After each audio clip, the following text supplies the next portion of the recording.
সিংহ মহারাজ, আরে ও সিংহ মহারাজ, উঠুন, আপনার সাথে জরুরি কথা আছে আমাদের। কিরে, কিরে শিয়াল আর বানর, আমার এই কাঁচা ঘুমটা তোরা কেন ভাঙলি? কি এমন ঘটেছে? আমাদের বনের পাশেই কোথা থেকে একটা হিংস্র বাঘ এসেছে। সে পশু পাখি যাকে পাচ্ছে তাকে ধরে খেয়ে ফেলছে। সে আজকে একটা টিয়া পাখি আর একটা হরিণ খেয়ে ফেলেছে।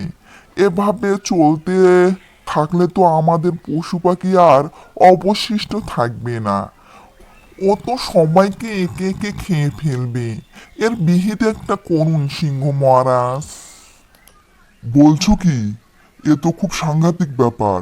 ওর এত বড় সাহস এই বনে এসে এই বনের সব পশু পাখিকে খেয়ে ফেলছে। তোমরা যাও, গিয়ে ওকে চোখে চোখে রাখো। আমি কিছুক্ষণের মধ্যেই ওখানে আসছি। এরপর ওকে আমি এই বন ছাড়া করব। আর তা না হলে আমার নামও সিংহ মহারাজ নয়। আচ্ছা ঠিক আছে, তাহলে আমরা যাচ্ছি।